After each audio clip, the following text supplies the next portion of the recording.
하나님은요, 유대인을 지목하셔서 하나님의 백성으로 삼으셨죠. 그래서 그 시절 유대인들은요, 하나님을 섬길 수 있었습니다. 근데 그 시절 그곳에서, 유대인이 살았던 그곳에서 다른 민족들도 많았죠. 근데 그 다른 민족들은 다른 신을 섬겼습니다. 성경에서는 그것을 이방신 또는 우상이라고 얘기합니다. 우상은 다른 의미로도 많이 쓰일 수 있습니다만은 성경에는 이방신, 우상 이렇게 표현하고 있죠. 유대인이 있었던 곳을 우리는 고대 근동 지역이라고 얘기합니다. 이 고대 근동 지역에서 이방신을 섬기기 위해 제사할 때는 특징이 있었습니다. 물론 이것은 그때 당시 수천 년 전이죠. 여러 곳에서도 행해졌던 제사의 형태였을 것 같습니다만 우리가 성경에서 보면 그곳에 있는 이방인들은 제사를 드리는데 특징이 있었죠. 그것이 뭐냐면 자신들의 신에게 제사하는 방법으로 유일하게 제물을 자신들의 신에게 바쳤던 제사입니다. 희생제물을 드리는 거죠. 그래서 자신들이 할 수 있는 것은 제물을 통해 자신들의 신의 비율을 맞추고 또 자신들의 신을 달래는 것이 전부였습니다. 그런데요, 그들이 자신들의 신에게 제물을 바칠 때 그 제물의 크기가 크면 클수록 신이 좋아한다, 또는 신의 비율을 잘 맞출 수 있다, 또는 신을 잘 달랠 수 있다고 생각했습니다. 그래서 아주 특이한 제물을 바쳤는데요, 그것이 뭐냐 하면 인신제물이었습니다. 그래서 사람을 제물로 바치는 거예요. 그래서 사람의 제물인 경우에, 물론 사람의 제물은 가족인 경우가 많았죠. 그런데 이랬을 때는 신이 굉장히 즐거워했다라고 생각했어요. 그래서 희생은 따르지만 효과는 크게 거둘 수 있다 생각했습니다. 여러분, 우리도 옛적에 있었죠? 뭐예요? 그렇죠. 심청이가 임당수에 빠진 게 인신제물이죠. 그래서 임당수가 아주 노했을 때 인신제물을 드리면 어때요? 그 노한 것이, 그 파도가 잔잔해지고, 그죠? 풍랑이 잔잔해지는 거 아닙니까? 같은 맥락이죠. 그러니까 신의 비율을 맞추고 달래기 위해서 인신제물을 드렸다. 인신제물은 굉장히 효과가 컸다. 자, 그런데 여러분 생각해 보십시오. 신이 인간을 통제하고 인간의 삶을 이끌어야 가는 것이 맞는 거죠. 그런데 인간이 자신들의 뜻대로 신들을 조정하는 꼴이 된다면 그것은 우스워지죠. 자, 자신들의 뜻대로 신을 조정할 수 있다? 뭐예요? 제물을 통해서 신의 비율을 맞추고 신을 달랠 수 있다? 이것이 신을 조정할 수 있다는 뜻 아니에요. 그러니까 제물의 크기에 따라서 신을 달랠 수도 있고 비율을 맞출 수도 있고 환하게 할 수도 있고, 그러니까 이것은 사실은 신의 의지가 아니라 인간의 의지에 의해 신이 좌지우지 될 수 있는 거죠. 여러분 요새요, 뇌물을 받는 사람이 갑입니까? 주는 사람이 갑입니까? 헷갈려요? 첫 번은요, 받는 사람이 갑이에요. 근데 그 다음부터는요, 주는 사람이 갑이에요. 이유는 아시죠? 예? 받는 순간 이미 코끼는 거예요. 그때부터 준 사람이 하자는 대로 할 수밖에 없는 거예요. 예? 요즘 이건 뭐 말씀과 상관없으니까 그냥 넘어가겠습니다. 제가 뭐 갑자기 아이디어가 하나 떠올랐는데 그거는 성령 주신 생각이 아니라 제가 가진 생각인 것 같아서 그냥 넘어가겠습니다. 자, 하나님은요, 아브라함에게 이삭을 바치도록 명령하셨습니다. 아브라함은요, 두 명의 종과 함께 이삭을 제물로 드리기 위해 하나님이 지명하신 모리아산으로 향했습니다. 아브라함이라는 사람은요, 하나님이 알기 전에도 이미 신을 알았던 사람이죠. 그러니까 이 사람이 알았던 상식으로 의하면 신은 가끔 인신제물을 요구하기 때문에 아브라함에게는 하나님이 이삭을 바치라는 이 명령이 어색한 것이 아니었어요. 익숙한 것이었어요. 그래서 오히려 자연스럽게 이 상황을 받아들일 수 있었을 겁니다. 그런데 아브라함에게는 한 가닥 희망이 있었죠. 뭐냐 하면 하나님이 이삭을 통해서야지만 하나님의 언약이 영원하다라고 약속하셨기 때문에 그것을 기억하고 있던 아브라함은 한 가닥 희망이 있었습니다. 모리아산에 도착한 아브라함은요, 한치의 망설임 없이 이삭을 하나님께 제물로 드리기 위해 제사를 준비했습니다. 그리고 이삭을 제물로 드리기 위해 목숨을 끊으려는 순간 하나님이 아브라함을 급히 멈추게 하시고 하나님이 직접 예비하셨던 순양을, 이삭을 대신한 제물로 받으셨습니다. 성경은 아브라함에 대해 이렇게 평가합니다. 하나님의 말씀이요, 창세기 22장 12절 말씀인데, 내가 내 아들 내 독자까지도 내게 아끼지 아니하였으니 내가 이제야 내가 하나님을 경외하는 줄 아노라. 그렇습니다, 여러분. 하나님은요, 아브라함에게 있어서 가장 소중하다고 생각되어지는 이삭을 제물로 바치게 하심으로 아브라함의 마음에서 하나님을 첫 번째로 두게 하셨습니다. 다시 말하면 이삭이라는 우상을 제거하도록 도와주신 거죠. 또한요, 아브라함에게 있었던 사단의 참소로부터 아브라함을 자유롭게 하셨습니다. 무엇보다도 자신도 인식하지 못하는 사이에 생겨버린, 하나님보다 이삭을 먼저 사랑하고 생각했던 아브라함에게 그로 인한 죄책감으로부터 자유롭게 하셨습니다. 무엇보다도요, 이삭이 태어나면서 생겨났을 수 있었던, 이삭이 태어났기 때문에 생겨났던 하나님과의 관계, 그 소원한 관계를 이삭을 제물로 바치려고 하는 이 제사를 통해 일시에 해결할 수 있었습니다. 그것도 하나님이 직접 예비하신 제물을 통해 일시에 해결할 수 있었습니다.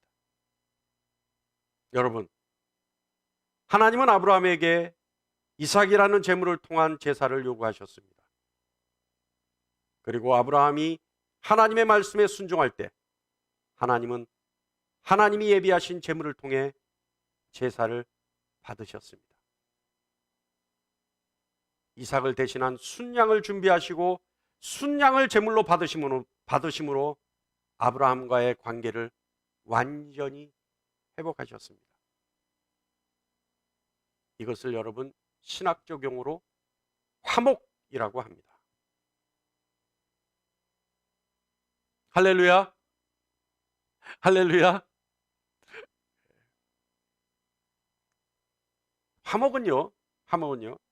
화목의 의미는 뭐냐 하면 하나님 앞에 지은 죄의 속죄, 다시 말하면 하나님 앞에 지은 죄를 무엇인가 선으로 덮어서 그 죄가 보지 못하게 하는 것, 이것을 화목이라고 합니다.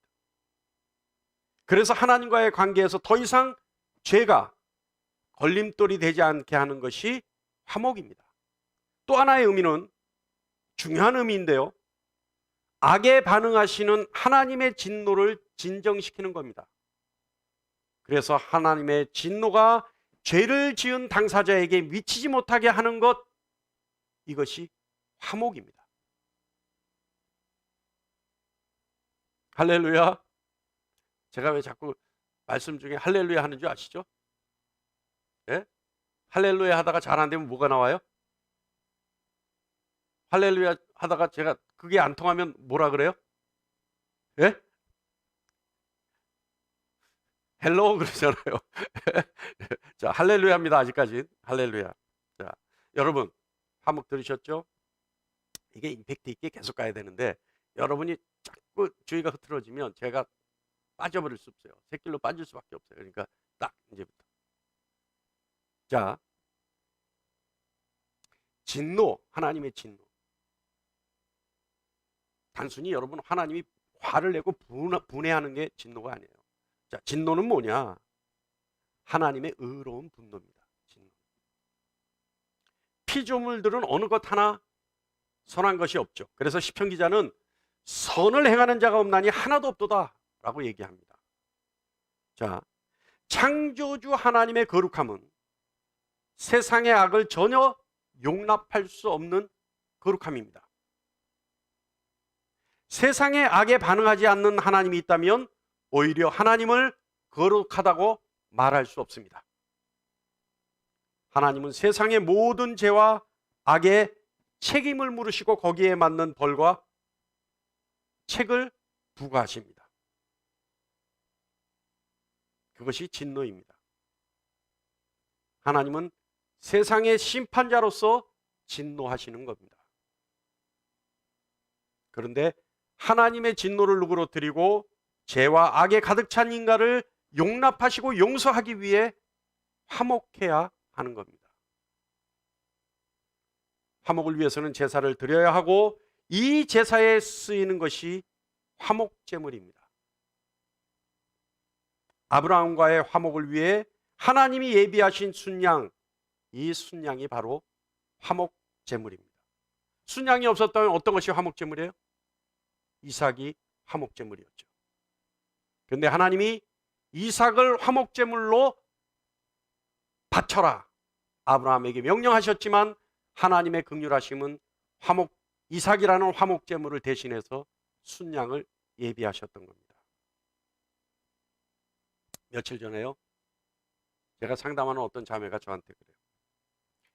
예수 그리스도의 탄생은 기쁜 소식이라고 하는데 무엇이 기쁜 소식입니까? 라고 물어봐요. 기가 막힌 질문이죠. 여러분, 무엇이 기쁜 소식이에요? 우리는 기쁘다고 좋으셨네. 캐롤, 요즘 거리에 캐롤이 없어요. 왠지 아세요, 여러분? 거리에 옛날 같으면요, 걸어가면 바깥으로 어떤 가게들마다, 그죠? 저 스피커를 통해서 캐롤송이 막 울리니까 오히려 덩달아서 진짜 크리스마스 기분이 나잖아요. 근데 지금은 서울 시내를 가도 캐롤이 안 나와요. 왜 안 나오는지 아세요? 저작권료 때문에 그래요. 그걸 캐롤을 틀면 저작권료를 내야 돼요. 그게 아주 복잡해요. 그렇기 때문에 캐롤을 안 틀어요. 예? 근데 캐롤 중에 이런 그 있잖아요. 기쁘다고 주셨네. 근데 그 소식이, 기쁜 소식을 가지고 오신 주님의 그 기쁜 소식이라는 것이 뭐냐는 거예요. 뭐냐는 거예요. 아, 기가 막힌 질문이었어요. 여러분 알고 계십니까? 알면 할렐루야고요. 모르면 이 시간 잘 들으시기 바랍니다. 과연 기쁜 소식은 무엇인가? 그리고 여러분이 알고 있는 그 기쁜 소식이라는 것이 지금서부터 여러분에게 알려드리는 이 말씀과 맞는지 안 맞는지도 한번 잘 생각해 보세요. 잘 맞춰보세요. 자, 이삭을 제물로 드려야 하는 아브라함에게 이삭을 대신하는 화목제물로 하나님이 순양을 예비하셨다는 말씀은 아브라함에게 있어서 이루 말할 수 없는 기쁜 소식이었습니다. 아브라함이 아무리 하나님이 죽은 자를 다시 살리실 것이라고 하는 믿음이 있었지만, 그래서 사랑하는 이삭을 제물로 드렸을 때 하나님이 다시 살리실 것이라고 하는 믿음의 소유자였지만, 그렇다 하더라도 사랑하는 아들을 자신이 직접 제물로 드려야 하는, 인륜을 거슬리는 끔찍한 일을 해야 하는 아브라함에게는 하나님이 예비하신 순양이라고 하는 화목제물은 이루 말할 수 없는 기쁜 소식이었을 겁니다. 그렇다면 여러분, 예수 그리스도께서 우리에게 전해주신 기쁜 소식은 죄로 얼룩진 우리를 위해 하나님이 예비하신 화목제물로 예수 그리스도께서 오셨다는 복음이 기쁜 소식인 겁니다. 인간의 죄는 하나님이 진노하실 수밖에 없습니다.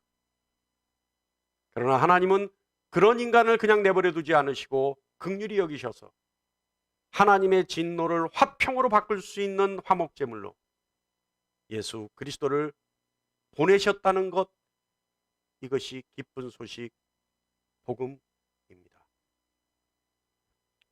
그래서 오늘 말씀 5절에 하나님은 제사와 예물을 원하지 아니하시고 오직 나를 위하여 한 몸을 예비하셨도다. 6절에요, 번제와 속죄제를 기뻐하지 아니하시나니. 여기서 번제와 속죄제는요, 화목제를 의미하는 겁니다. 하나님은 이방신들처럼 제물로 자신의 비율을 맞춰달라고 또는 달래주기를 원하는 신이 아니었던 거죠. 오직 하나님을 위해 예비하신 한 몸, 바로 예수 그리스도를 말하는 겁니다. 하나님은 화목을 위해 제사와 제물을 요구하시는 것이 아니라 하나님 스스로가 자신의 진노를 없애기 위해 예수 그리스도를 보내신 겁니다. 할렐루야, 할렐루야. 그래서 주님은 그런 하나님의 뜻을 행하기 위해 이 땅에 오셨던 거죠. 사랑하는 여러분, 화목은요, 하나님이 우리를 위하여 행하시는 하나님의 열심이 화목입니다. 헬로, 헬로. 여러분은 흥이 없는 건가요? 아니면 센스가 없는 건가요? 아니면 너무 과묵한 건가요? 아니면 너무 진중한 건가요? 예. 여러분, 지금 말씀, 화목은 하나님이 우리를 위하여 행하시는 하나님의 열심이다. 이 정의는요, 여러분 입에서 저절로 아멘이 나와야 돼요. 예? 근데 제가 아멘이 안 나오니까 이 말씀을 받았으면 좋겠는데 아멘이 안 나오니까 헬로 헬로 3번을 해도 아멘이 안 나와요. 아니, 아멘 교회에서 아멘이 없으면 어떡합니까? 할렐루야. 화목은요, 하나님의 열심이에요. 화목은요, 하나님이 우리를 위해 준비하신 하나님의 열심이 화목입니다. 할렐루야. 8절 말씀 읽어볼까요? 8절 다 같이 한번 읽어볼까요? 시작. 위에 말씀하시기를 주께서는 제사와 예물과 번제와 속죄제는 원하지 아니하고 기뻐하지도 아니하신다 하셨고 이는 다 율법을 따라 드리는 것이라. 여기서 가로는 뭐냐면요, 어떤 사본에는 있고 어떤 사본에는 없어서 가로를 치는 거예요. 그러니까 읽어도 되고 안 읽어도 돼요. 그 가로 뜻이 그겁니다. 자, 8절 말씀 읽어봤죠. 이방인들이 섬기는 우상으로 섬기는 우상들은요, 그 신들은 하나님 쪽에서 자신들이 믿는, 그러니까 그 신들은 인간 쪽에서 자신들이 믿는 신들을 달래기 위해 제물을 바치죠. 그러니까 이방 신들은 인간 쪽에서 자신들의 믿는 신, 자신들을 지키고 있다라고 하는 그 신을 달래기 위해서 제물을 바칩니다. 그죠? 그러니까 인간이 그 제물을 골라요. 그래서 인간이 그 신을 달래기 위해서 아주 이번에는 큰 일이 있는데 그 신을 잘 달래야 되겠다라고 한다면 큰 제물을 드리겠죠. 그죠? 그 제물을 준비하겠죠. 아까 뭐라 그랬어요? 가장 효력이 있는 것, 인신 제물까지도 준비하겠죠.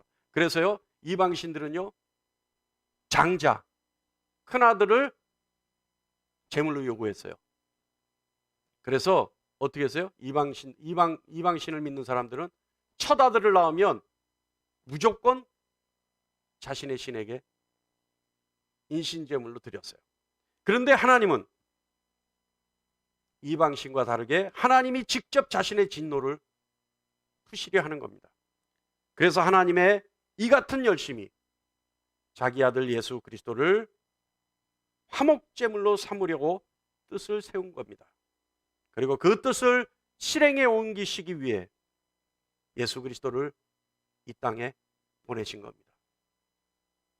그래서 조금 전 우리가 읽었던 말씀에 주께서는 제사와 예물과 번제와 속죄제를 원하지도 아니하고 기뻐하지도 아니하신다.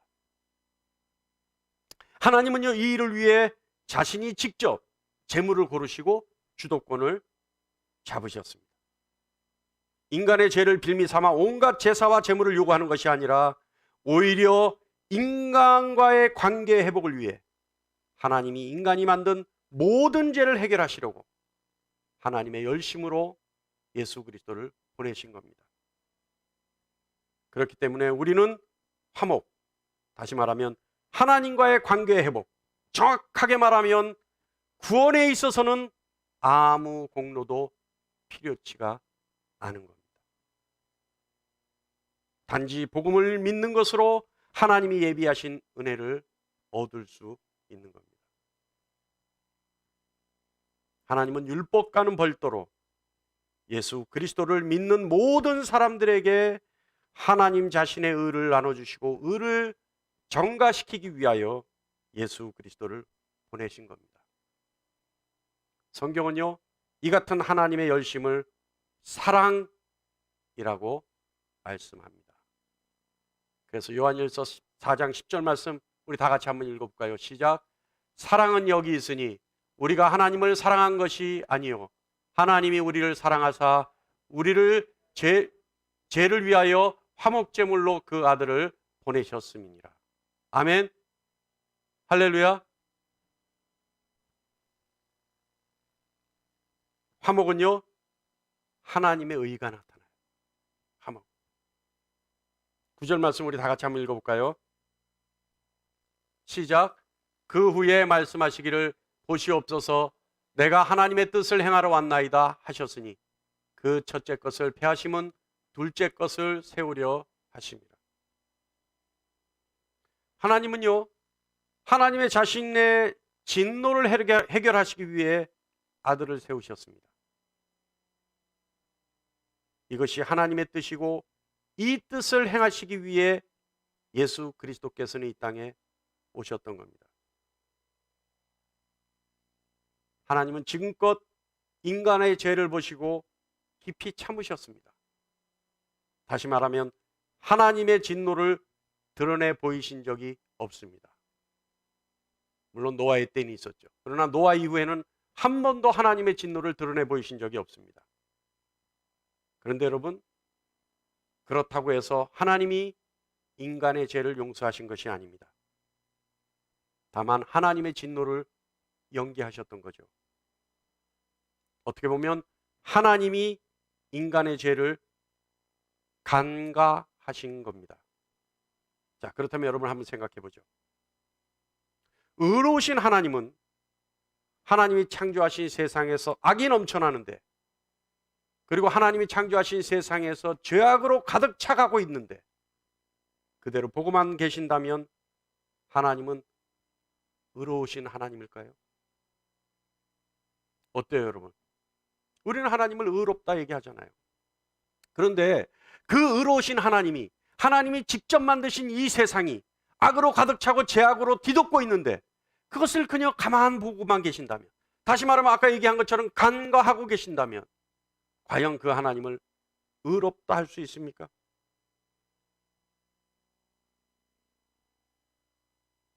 할렐루야. 하나님은요, 하나님의 진노를 보이시기에 앞서 하나님의 의를 먼저 우리에게 보여주실 필요가 있었습니다. 다시 말하면 세상을 심판하시기에 앞서 선과 악을 구분하고 생명과 죽음을 가름할 수 있는 의를 보여주실 필요가 있었습니다. 그래서 예수 그리스도를 보내셨고 하나님의 화목제물로 삼으신 것입니다.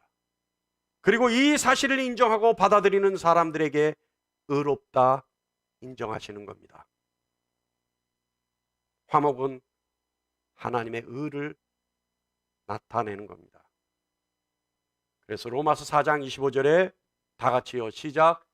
예수는 우리가 범죄한 것 때문에 내줌이 되고 또한 우리를 의롭다 하시기 위하여 살아나셨느니라. 아멘. 할렐루야. 이 일을 위해서 예수 그리스도께서 오신 거죠. 다시 말하면 하나님의 의를 드러내기 위해서 예수 그리스도께서 화목제물이 되신 겁니다. 사랑하는 여러분, 하나님의 화목은요, 예수 그리스도의 죽음으로 말미암아 이루어지는 겁니다. 10절 말씀 볼까요? 다 같이 시작. 이 뜻을 따라 예수 그리스도의 몸을 단번에 들이심으로 말미암아 우리가 거룩함을 얻었노라. 아멘. 화목제라는 제사는요, 희생제물의 죽음을 통해 이루어지는 겁니다. 성경은요, 피를 생명이라고 얘기하죠. 그런데 인간이 지은 죄를 속죄함을 받기 위해서는 생명, 다시 말하면 피로 갚아야 합니다. 다른 말로 할까요? 하나님의 진노를 소멸시키기 위해서는 생명이 필요하다는 겁니다. 그런데 하나님은 예수의 십자가의 죽음을 우리의 죄를 속죄할 수 있는 제물로 삼으신 겁니다. 갈라디아서 3장 13절 말씀 볼까요? 다 같이 시작. 그리스도께서 우리를 위하여 저주를 받은 바 되사 율법의 저주에서 우리를 속량하셨으니. 여러분, 우리가 나의 주인이라고 얘기하는, 고백하는, 선포하는, 그래서 섬기는 예수는 우리가 그 예수를 믿으면 왜 의롭다 여김을 받을 수 있어요? 여러분 한번 생각해 보세요. 우리가 예수를 믿으면 왜 의롭다 여김을 받을 수 있습니까? 왜 예수를 믿는 믿음으로 하나님은 우리를 의롭다 말씀하십니까? 무엇 때문일까요? 예수 그리스도께서 사신 그 삶이, 그리고 그 가르침이 도덕적으로 완전했기 때문에, 윤리적으로 완벽했기 때문에 우리가 예수를 믿으면 구원받는 걸까요? 아니죠. 절대 아니죠. 예수의 삶 자체를 우리는 인정한다고 해서, 예수의 삶 자체를 따른다고 해서 우리가 구원받는 것은 절대 아닙니다. 오직 우리가 구원받을 수 있는 것은 화목제물로 오셔서 십자가에 죽으시고 부활하셨으니 그 사실을 믿는 믿음으로, 그리고 그 믿음을 받아들이는 것으로 우리 모두가 하나님과 화목하게 됐다라고 하는, 화목하게 된다라고 하는 진리를 믿기에 구원받는 겁니다. 할렐루야! 할렐루야! 저와 여러분의 구원의 믿음이 진리만을 믿는 구원의 믿음이 되기를 간절히 축원합니다. 하나님과의 관계 회복을 위한 화목제물로 오신 것이고, 우리는 그 예수를 믿는 믿음으로 하나님을 아버지라 부르게 되는 겁니다.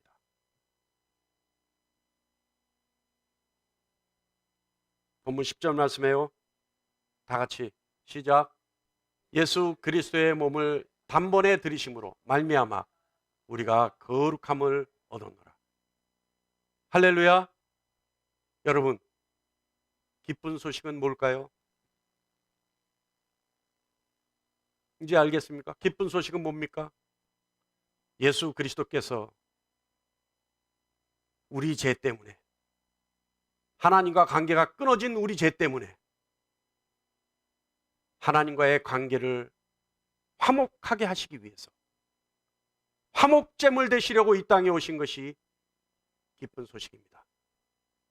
할렐루야.